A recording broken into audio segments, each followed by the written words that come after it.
Well, I hope as you heard that description of the New Jerusalem, you had a bit of a picture forming in your mind, but it may have been hard to work out exactly what it was that John saw. If you Google the New Jerusalem in Google Images, you'll find all kinds of artists' impressions of what it was that John saw. But this is a glorious vision of God's people, and I trust that as we look at it, we'll have a sense of God's glory among us. As we've often done in Revelation, we actually need to start by looking back to the Old Testament to help us understand this vision of the New Jerusalem. Last week, if you remember, we saw that a lot of the imagery of the new heavens and new earth came out of the book of Isaiah. Well, this week and next week, a lot of the imagery comes out of the book of Ezekiel. Ezekiel 40 to 48, the final chapters in the book, give a detailed utopian vision depicting what things should be like when the exiled Jews returned from Babylon to the land. But we've got nowhere near enough time to look at it in detail. But here it is in summary. In chapter 40, Ezekiel sees the design of the temple filled with the glory of God. Then he sees a description of the altar and the priests ministering in that temple. Then he zooms out a bit and he sees the holy district in the land, the part of the land reserved for the temple, for the Levites, and for the city. He sees that either side of the holy district is the prince's portion of the land, where the prince maintains justice and worship. Chapter 46, he hears about all the feasts and the sacrifices that have been restored as the Jews come back. Then in chapter 47, he sees this river flowing from the temple and making the Dead Sea fresh and full of life. Then he sees the apportioning of the land, and he sees that all of the tribes have an equal portion in the land, with the holy district right in the centre. And then finally he sees the city, and the city is called The Lord is There. This city has 12 gates for each of the tribes. Now, you may be familiar with the maps of the Holy Land, showing the territories of the tribes as was assigned by Joshua as Israel first entered the land. That's the common picture we see. And just incidentally, on the bottom left-hand corner, you can see Gaza, that little strip along there that was Israel never managed to get that land from the Philistines. And that's why modern-day Palestinians are claiming they are the Philistines who still lay claim to that part of the land. That's what it was like when the time of Joshua, but Ezekiel's vision is quite different. If we set out Ezekiel's vision in a visual way, it looks something like this. This is a picture of a unified Israel, where every tribe has an equal portion of the land, which implies an equal number of people in each tribe. So that straight away should remind us of the 144,000 whom we saw in Revelation 7 and 14, symbolic of God's old covenant people, 12,000 from each of the 12 tribes, an equal division of the land. Now, it looks a little bit asymmetrical there because there are 7 tribes in the north and 5 tribes in the south. But this arrangement is all related to the different mothers of the sons who became the tribes. And it treats the sons of Rachel and the sons of Leah equally in terms of their proximity to the holy section, the holy district. Now, we could spend a lot of time looking at all of the different relationships in this layout, but we don't have time, and some people might fall asleep if we do. But suffice it to say, as I said, it is this utopian picture of spiritual harmony. And it's a layout that actually would require a significant change of the terrain to actually make it happen. For the river to flow from the city to the Dead Sea, the mountain range would have to be removed, or at least a valley would have to be made there. It's a picture of an absolute holy God living among a people who are completely sanctified, with his holiness radiating out through his priestly people to the whole world. The two key structures in this vision here are the temple and the city, the administrative and the spiritual centre of the renewed, repopulated land. Now, in Ezekiel's vision, they're two separate structures. They're separated by 10,000 cubits, about 4.5 kilometres. But in John's vision in Revelation 21, what we see is the attributes of the city and the attributes of the temple are combined, because the New Jerusalem is a holy city. It's a city which is a temple. It's a temple which is a city. The New Jerusalem isn't literal bricks and mortar structure, but it's symbolic of the bride, the church. We saw that symbolism in verse 2, in which the city is descending from heaven, but it's also dressed as a bride. Can you picture a city wearing a wedding dress? Probably not, because that's the nature of these visions, in which one thing is described in two ways, like Jesus, who's both the Lion of Judah and the Lamb who was slain. So while we think of cities as geographical locations in which people live, the Bible speaks of cities as the people themselves, among whom God lives. Remember how we've already seen those two women in Revelation, and there's a chart there in your newsletter. These two women who turned out to be actually the same woman in two different states. There was the woman clothed in the sun, who represented the people of Israel, Jerusalem, who gave birth to the Messiah. And there was the prostitute riding the scarlet beast, who represented Jerusalem, who had fallen into idolatry by rejecting her own Messiah and who was finally destroyed. Now we see a third woman, who isn't really a third woman at all, but is the resurrected Jerusalem.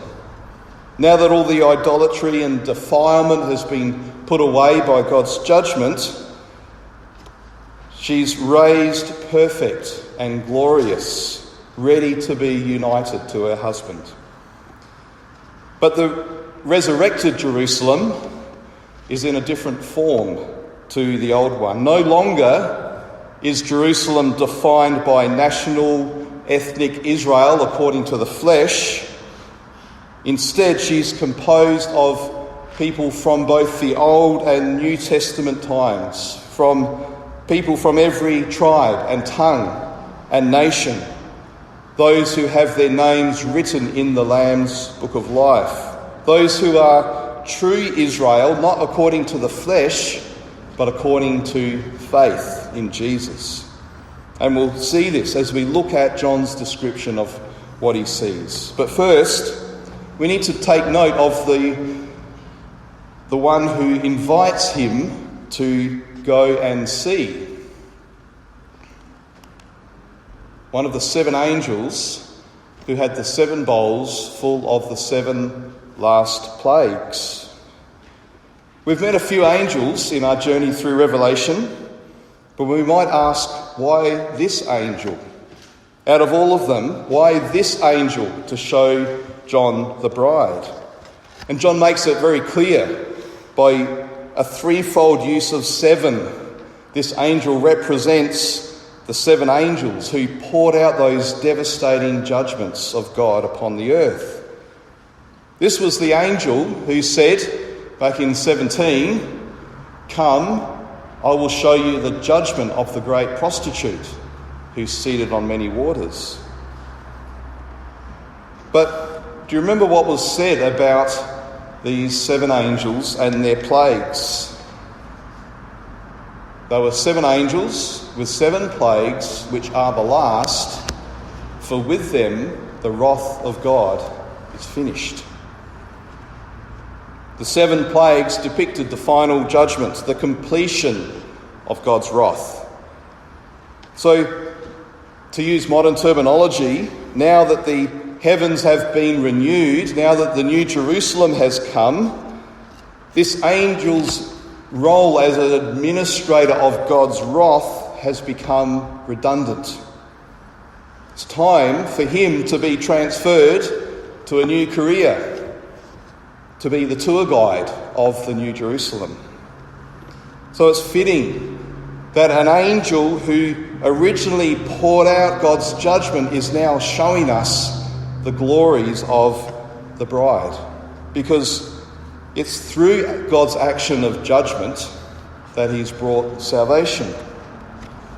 We know the stories in the scriptures, repeated illustrations that point to this truth, the judgment of the flood, out of which came a new beginning and God's covenants with all of his living creatures.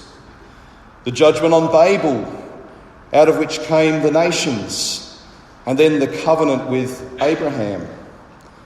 There was a time of slavery in Egypt, out of which came the nation of Israel and God's covenant with them at Sinai. All of his judgments upon Israel throughout their history, which prepared them to be that woman who gave birth to the Messiah. All of these were pointing forward to the ultimate act of salvation through judgment at the cross of Christ, where all of God's wrath was poured out on him so that through him sinners like us may be saved. So this angel, having this angel as our tour guide of the New Jerusalem, reminds us it's only through judgment, the judgment of the cross, that we can actually come in and stand within its walls. So let's look and see what John sees. First, as we noted last week, and John repeats it as if to drive the point home, the city is coming down out of heaven from God in verse 10. I just mentioned Babel. Remember what the builders of the city of Babel said. "Come, let us build ourselves a city and a tower with its top in the heavens, and let us make a name for ourselves." What they built was so tiny that comically the Lord came down to see the city and the tower. In our arrogance, we think we can build something of lasting and impressive significance, but it comes to nothing. But here is a city. Oh, there's the Genesis reading. Here is a city not built by human hands, but by God. It's not humanity vainly trying to reach up to heaven from earth, but it is God reaching down from the heavens to make his dwelling among us, the new humanity. Instead of God coming down to see the little thing that's been built by us, John is taken up to a great high mountain so that he can see what God has built. And as we'll see shortly, the city is so massive that John needs to be on such a high vantage point to be able to take it all in. Secondly, see that this city has the glory of God in verse 11. It means it's filled with, it's displaying God's very nature. When John first saw the Father on the throne in chapter 4, he said, "He who sat there had the appearance of jasper and carnelian." The glory of God displayed. This is the first hint about the nature of the city as being more than just a city. Because the only structure in the Bible normally spoken of having God's glory is the temple. Something we'll see in a moment. But there's something else in creation that bears the glory of God. Human beings, made in his image. And most supremely, the human being, Jesus, the image of the invisible God who shows us clearly and fully the glory of the Father to us. It's in him that we, with our tarnished and defiled image, are restored to our true humanity. Not a glory that comes from us, but a glory that comes from him as he is dwelling in us. Thirdly, this city has 12 gates, 3 on each side. Each gate represents a tribe of Israel. And this comes directly from Ezekiel's vision of the city in which the 12 gates were named after the tribes. And there are 12 foundations named after the 12 apostles in verse 14. 12 speaks of the fullness of God's people. And here we see that all of God's people from Old Testament and New Testament are together, like the 24 elders around the throne, sitting on their thrones. There's 2 things to note about this. First, we might expect that the names of the tribes should be on the foundations and the apostles on the gates, since the 12 tribes came first and the apostles later, and the apostles built on the foundation of what came before. But this is, I believe, communicating to us that what the apostles preached, Jesus Christ, is and always has been the foundation. The truth that's been there from the very beginning. That in which the tribes of Israel were to look as their foundation. Christ is the rock, the cornerstone, the foundation on which everything else must be built if it's to stand firm. And that foundation has been laid right from the very beginning, from eternity, when the Father chose and set apart the Son to enter this creation and to die for sinners. It's been hidden from sight in the past, apart from a few glimpses every now and then, until it was fully unveiled in the New Testament time. So that's why the 12 tribes of Israel and all of that background of the Old Testament are like the gates. We walk through them into the city in order to stand on the firm foundation of the gospel. The other thing to note about these gates is the angels at the gates. And we're reminded here of the cherubim who stood at the gate of the Garden of Eden. But there's a difference. It's angels, not cherubim. Cherubim are guards. They're put in place to keep people out of the holy place. Angels are different creatures. Angels come from the presence of God in order to draw people in to the presence of God by speaking his word. When people encounter angels, they're often unclear about whether they've seen an angel or if they've actually seen God himself. So these angels, they're not at the gates to keep people out. They're there to welcome people in. The cherubim, they're no longer needed in this new Garden of Eden. Their jobs too have become redundant. Fourthly, we see the measurements of the city, verses 15 to 17, which tells us more about its identity as a holy place. It's a perfect cube, which resembles the Holy of Holies in the temple. 12,000 stadia should make us think again of the great multitude of 12,000 from each tribe of Israel, which adds up to 144,000, which is confirmed in that the walls are 144 cubits thick. But these measurements tell us not just about the perfect cube shape of the holy city, but also its size. A stadion is around 185 metres. So 12,000 stadia is about 2,200 kilometres. And a cubit is the length of a forearm, an adult's forearm, about 18 inches or half a metre. So 144 cubits is literally 72 metres. So this is a massive structure that John sees. If it was literally built, it would look like this in proportion to the planet. It would probably knock us out of orbit.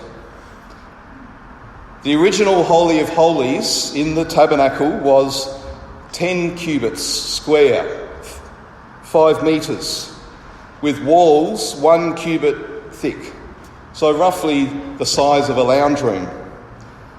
This is a Holy of Holies that is so huge that in the minds of the original readers it has enveloped the whole world. And that's the significance of its size. In the new heavens and the new earth, the glorious holiness of God fills his redeemed people, and through them fills the whole earth.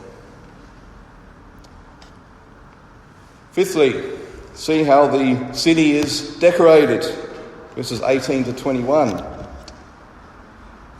If you're engaged or married, you might have on yourself a ring with a precious stone, maybe a bit more jewellery on your wedding day, but this bride is adorned with gold and pearls and every precious stone imaginable. But this adornment of the bride also tells us something about the holiness of the city.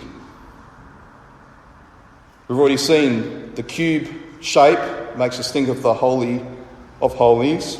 This city is pure gold, so it looks like polished glass, and even the street is gold. In the temple, everything in the Holy of Holies was made of pure gold, the most precious of metals. So this city, even the ground under your feet, is pure gold, signifying the holiness of God.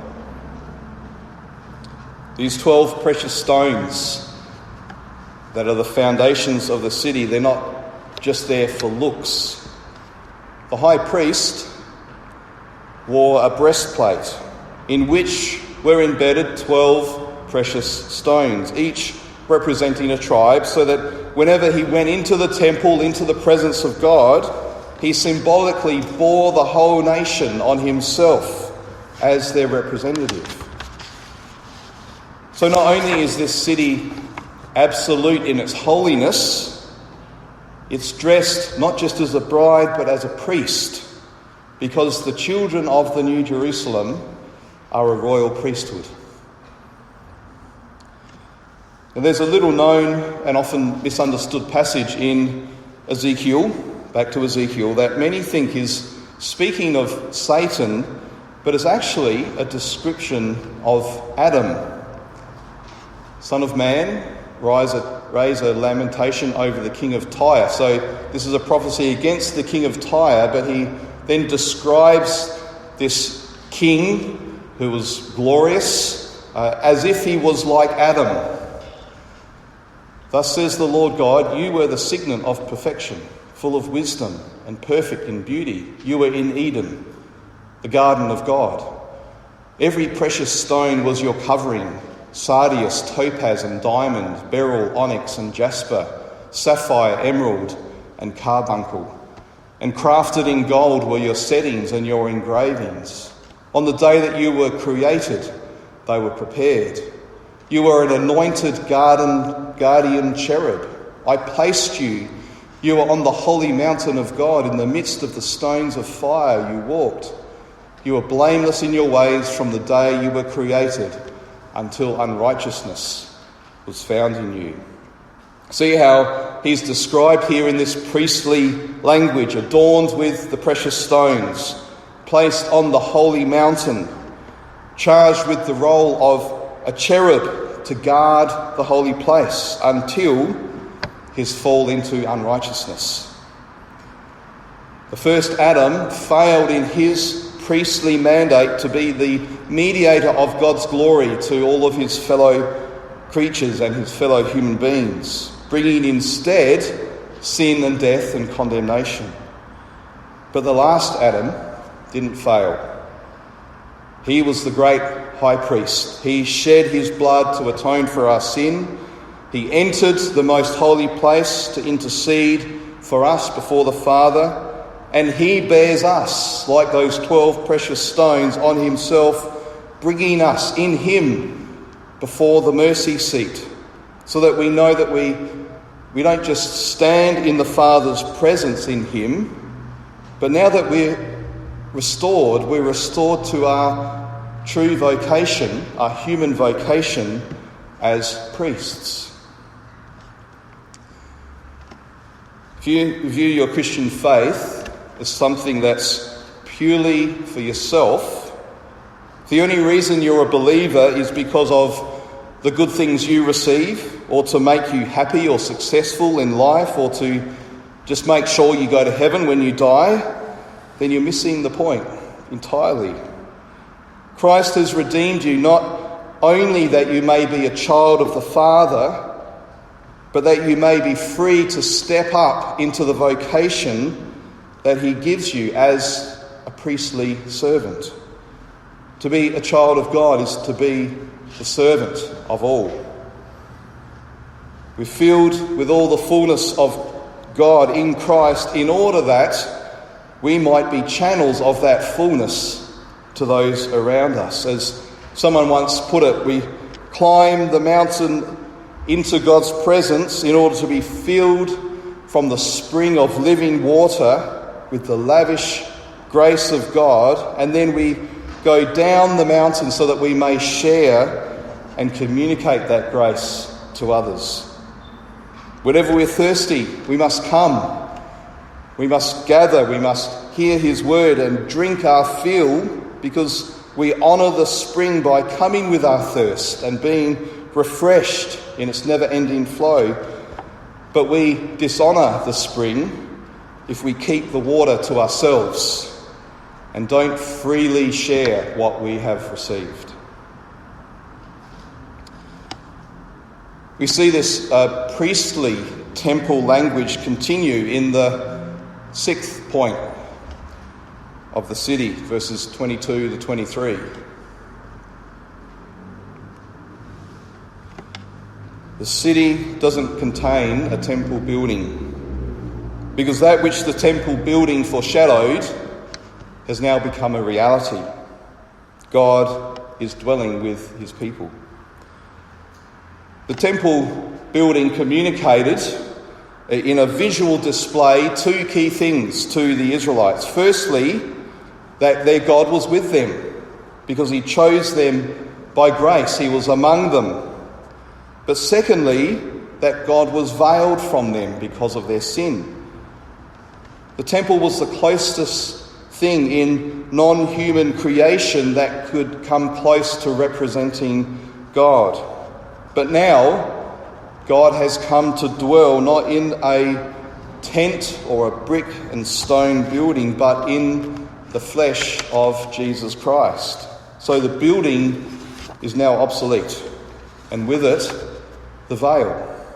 So the city needs no created lights, because the full glory of God is unveiled in Jesus the Lamb. That's what Jesus meant when he said, "I am the light of the world. Whoever follows me will not walk in darkness, but will have the light of life. But it's also why he said this: you are the light of the world. A city set on a hill cannot be hidden, nor do people light a lamp and put it under a basket, but on a stand, and it gives light to all in the house. In the same way, let your light shine before others, so that they may see your good works and give glory to your Father who is in heaven. And this comes out then in the seventh aspect of this city. Because the new Jerusalem is filled with the glory, the light of God in Jesus, shining on all who live there, the city then becomes a light to the nations. It's the true city on a hill. See how this isn't an abolition of the nations and their glory, nor is it an end to kings and their authorities and human authority. We won't become one homogeneous mass of clones who are all the same. The nations are God's idea. The nations were always in God's plan. Thinking back to Babel, what was it that the builders of Babel aspired to? All speaking one language, all in one place, so they could make a name for themselves and not be scattered across the earth. So when God confused their language and scattered them, he was simply accomplishing what should have happened if they'd obeyed his command to fill the earth. The New Jerusalem isn't the new Babel. In it, the beautiful and glorious diversity of human beings made in God's image remains. There are still those charged with authority to administer Christ's authority by ruling. There's nations, there's kings. And in this vision, the nations are out there in the rest of the world, but the New Jerusalem is the centre, it's the capital where the kings all come, not to be stripped of their authority, but to willingly lay down their crowns in joyful submission, so that they might be equipped to rule others in righteousness and love. And so for that reason, the city gates will never be shut. Verse 25. The city's gates served two purposes. One was obviously to provide a way for people to come in and out of the city when they were open. And the other was to make sure that all of the undesirables were kept out and the inhabitants were safe when they were shut. Well, that second purpose is now obsolete because all of God's enemies have been defeated. His people will never need to fear that what happened in Eden will happen again. There's no more crafty serpents slithering in to deceive because the dragon's been thrown into the lake of fire. So this city is a place of welcome, of refuge, of security, and its gates are open to allow this constant outward flow of God's life and glory to the nations and the constant inward flow of the peoples of all nations coming to honour and worship the Lamb seated on the throne. Now remember, this is a symbolic picture of a city. It's designed to illustrate the literal truth of who we are as God's people, the church, the communion of saints. This vision, and we've only seen the first part of it today, isn't given just so that we can have a sense of what to look forward to, although it certainly tells us that, but it also reminds us of who we are now, because we have already been raised up with Christ and seated to reign with him at the right hand of the Father. So this vision informs us not just of who we will be, but who we should seek to be now as the church in today's world. I've touched on that a bit already, and next week we'll see it a bit more in detail. But in closing, Here's a summary of what the New Jerusalem tells us about who we are as the saints in Christ. Firstly, we are the new humanity, designed and built by God to be his dwelling place. Secondly, because God dwells among us in Christ, we are the bearers of his glory. Thirdly, we are the fullness of God's people. Everyone who should be here is included. No one is missing. Fourthly, we are a holy people in whom the absolute holiness of God is displayed. Fifthly, we are a priestly people. We've been restored to our high human vocation to be mediators of God's holiness and glory to creation. Sixthly, we have full and direct access to the presence of God now that the temple veil has been removed and Jesus is our light. And seventh, we are a light for the nations. We are a city on a hill through whom God will call and draw the nations to his light. What a magnificent portrait of the church. It's no wonder that 1 Timothy 3:15 calls us the household of God, which is the church of the living God, a pillar and buttress of the truth. It's time that we stop looking at the church through human eyes and treating it like just another human institution. So often as I speak to people across the Christian spectrum, I hear generally only negativity and criticism about the church.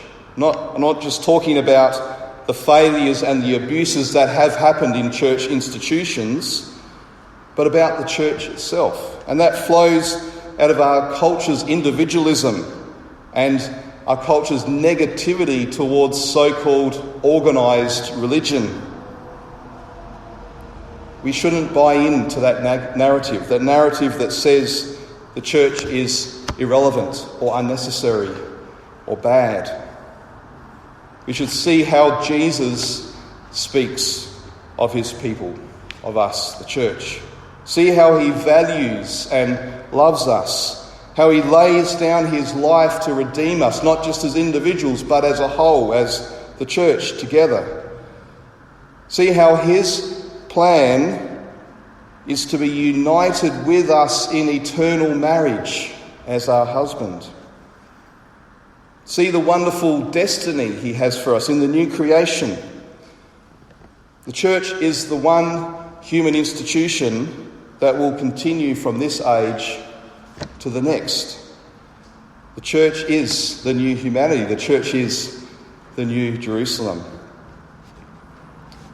We were reminded as we began the service from Psalm 42, when the psalmist says, "My tears have been my food day and night, while they say to me all the day long, 'Where is your God?'" The first thing he remembers, he says, "These things I remember." This is his answer to where his God is and why he shouldn't feel downcast in his soul. "These things I remember as I pour out my soul, how I would go with the throng and lead them in procession to the house of God, with glad shouts and songs of praise, a multitude keeping festival." The psalmist, the first thing he remembered when he was discouraged, when he was wondering where God was, when he was being taunted by his enemies, was, "I am a member of God's people. I have the wonderful privilege to come and to gather and to lift up my songs of praise with the congregation of God's people." Let's see the church through his eyes. Let's see the church through Jesus' eyes.